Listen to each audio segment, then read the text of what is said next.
What is the cost of IVF treatment? IVF treatment in a layman's term is called test tube baby treatment, which is given for couples who are planning for pregnancy and not able to achieve naturally.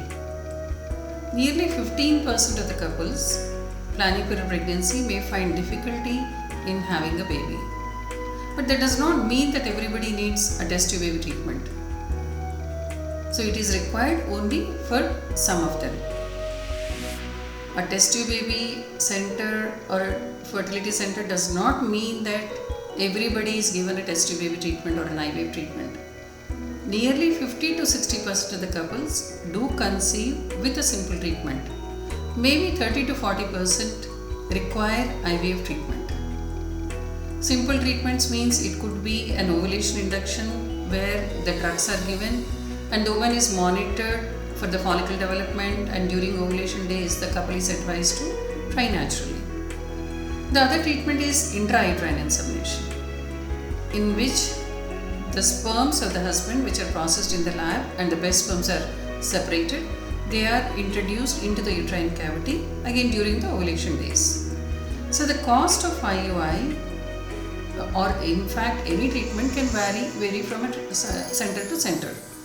In our center for IUI it costs nearly 15,000 per cycle, and we tend to do IUI twice in 1 month if possible. That is one day before ovulation and on the day of ovulation. And other than that, the woman has to go through follicular monitoring, which may cost around another 1,500 to 2,000, and the ovulation drugs, which may cost another 2 to 3,000. So this treatment is what is done for most of the couples. But some may require IVF treatment. So what are the situations which would warrant or would require an IVF treatment? The first IVF baby in 1978 was born to a woman who had blockage of both the fallopian tubes. So the treatment was started for tubal blocks, but in fact now it has been widened. The indications are there for many kind of problems. For those who have severe endometriosis, pelvic infections, or where the egg count is low, or the way ovaries are not functioning normally at all, and also in men if the counts are low or the motility is very low. Even in those men where there are no counts at all, then the sperms are retrieved from the testis and they are used for the IVF or ICSI treatment. So IVF is not required for everyone. IVF has become a very popular treatment now, and nearly 1 out of 20 babies born in most of the countries is a test tube baby treatment, is through a test tube baby treatment. There are a lot of couples who need to go for IVF and also but worried and have their own doubts and regarding the cost of the treatment and what is it going to involve. Now the medical treatments have become very costly, the expenses have gone up, and in fact IVF also is an expensive treatment because there are lots of steps which are involved clinically and also in the laboratory.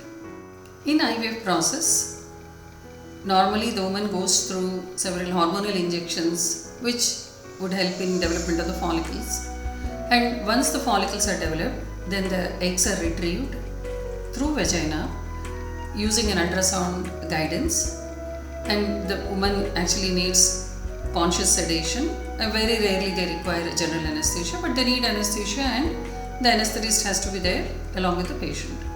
So once the eggs are retrieved, they are passed on to the IVF laboratory where the lab procedure would start. So the eggs are washed, they are matured, and they are fertilized with the husband's sperm in the laboratory. So some may need a procedure called intracytoplasmic sperm injection, where a single sperm is taken into a needle and injected directly into the egg. And once the fertilization takes place, then the embryos are left in the incubator or they are cultured there in a human environment until they form to the full blastocyst stage.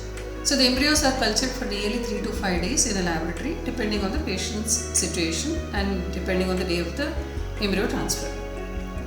If in case there are excessive embryos, then the embryos are frozen and they can be used for the later cycles. or in some situations all the embryos are frozen and no transfer is done in that particular cycle, and they go through a frozen embryo treatment in the next cycle. So the cost of IVF in our center is 1,25,000 other than the expenses for the drugs and the tests. The drugs can cost around 70 to 80,000, but this can be more or less depending on the requirement for the couple. And in case there are excessive embryos and we need to freeze for each set of embryos, it costs another 10,000 extra in the laboratory because it's another extra procedure. But the advantage with frozen embryos is if the patient conceives in that cycle, we are very lucky, and they can actually in fact use those embryos for a second pregnancy. It can be any amount of time of the gap in between. If in case they do not conceive in that particular cycle, then a frozen embryo transfer can be planned where the woman does not have to go through the whole stimulation, the egg recovery. So the embryos are transferred into the uterus after preparing the uterus through some medication. So this frozen embryo transfer in our center costs around 40,000 per cycle. And there is something called a maintenance, because in case we're not transferring the embryos in the next 6 months or 1 year, then the embryos need to be maintained in some specific conditions, and the cost of maintenance for each year in our center is 10,000 rupees for a year. I know it is a lot lesser than what is actually charged in the other centers. There is another special procedure called pre-implantation genetic testing, which also can be done in IVF.